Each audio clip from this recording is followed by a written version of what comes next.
वाले हैं। बहुत ध्यान से आज की कथा सुनना कि एकादशी का आपसे आपके बच्चे पूछेंगे, मम्मी हम भगवान विष्णु का दर्शन करते हैं, हम राम जी का दर्शन करते हैं, हम कृष्ण भगवान का दर्शन करते हैं, हम भवानी माता का दर्शन करते हैं, हम शंकर जी का दर्शन करते हैं, हम सारे देवी देवताओं का दर्शन करते हैं, पर ये एकादशी माता तो कभी नजर ही नहीं आती। पूछेंगे कि नहीं पूछेंगे कि तुम जिस एकादशी का व्रत करते हो इनका जन्म कहां से हुआ, कहां जन्मी थी? एकादशी की जन्म स्थली कहां है? भाई भगवान कृष्ण की जन्मस्थली तो मथुरा है, श्री राम जी महाराज की जन्मस्थली बोल दो जम के अयोध्या है।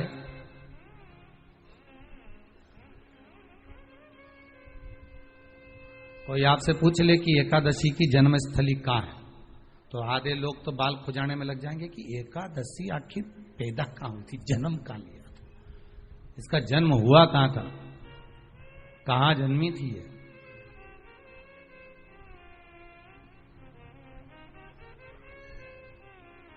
इसका जन्म स्थल है कहां? और अगर मान लो जन्म स्थल एकादशी का है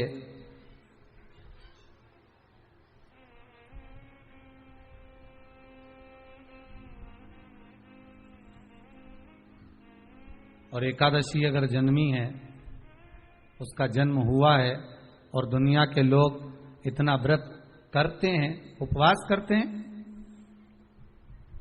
तो फिर इसका जन्म स्थल कहां होगा? तो कहा इसका जो जन्म स्थल है वो बद्रीनाथ। कहां पर है?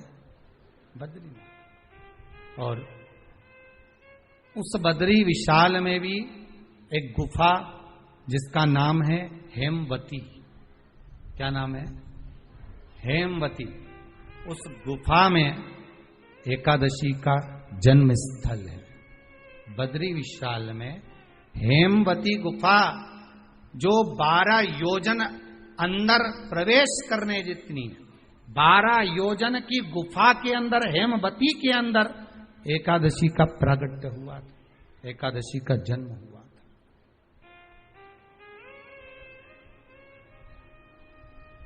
अब तो बता सकते हो ना कि कोई पूछे कि राम जी का जन्म अयोध्या में हुआ, भगवान कृष्ण का जन्म मथुरा में हुआ, और कोई पूछ ले आपका जन्म कहां हुआ, तो अपन कह सकते ना सीहोर में हुआ हमारा।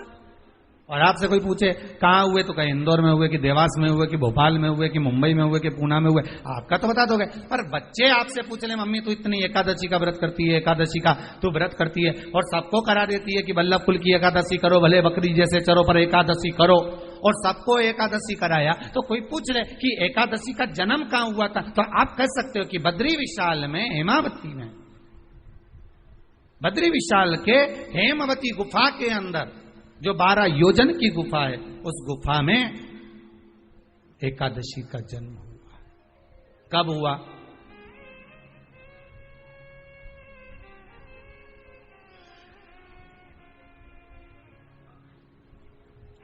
जन्म होने का कारण, राम जी के जन्म होने का कारण था रावण का संहार।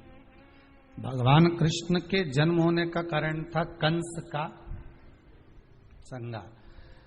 नरसिंह भगवान के जन्म होने का कारण, प्रकट होने का कारण था हिरण्यकशिपु का संहार। वराह भगवान के प्रकट होने का कारण था कि पृथ्वी को जल पर लाकर ठहराना, हिरण्याक्ष का संहार।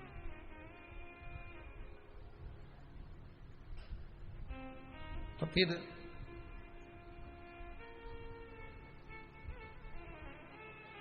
इसके जन्म का कारण क्या है? तो कहा इसके जन्म का केवल एक कारण है। सतयुग में, अब एक और बात का बहुत ध्यान दीजिएगा महाराज, सतयुग एक बार नहीं हुआ कि तुम सोचो कि सतयुग के बाद में द्वापर, त्रेता आ गया, त्रेता के बाद द्वापर आ गया, द्वापर के बाद कलयुग आ। एक सतयुग नहीं है, एक त्रेता नहीं है, एक द्वापर नहीं है, ना जाने कितने कितने सतयुग निकल गए, ना जाने कितने कितने द्वापर, त्रेता, कलयुग, ना जाने कितने निकल गए।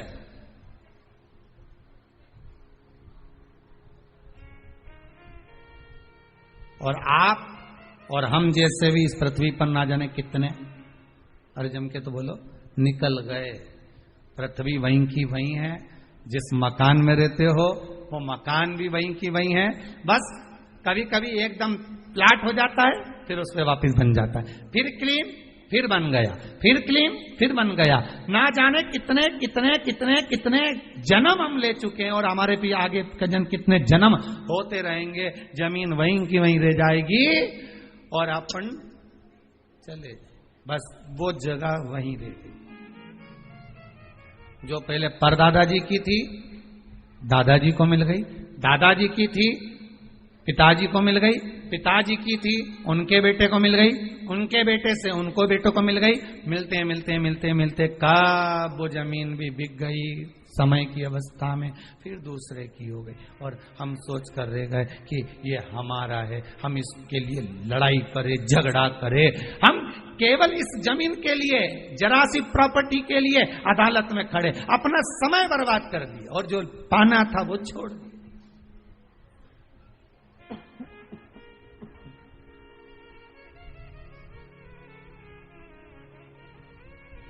जो पाना था वो छोड़ दिया हमने।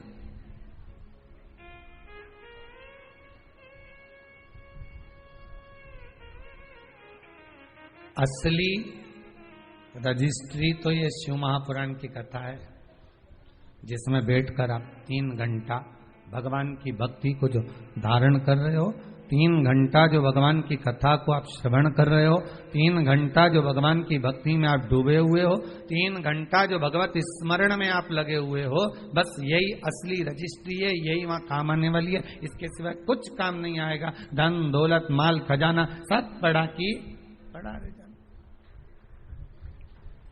सब धरा की धरा।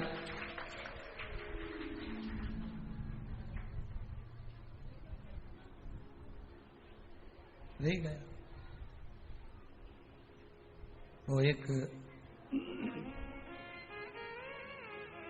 लाइन आप लोग स्मरण करते होंगे, सज धज के जिस दिन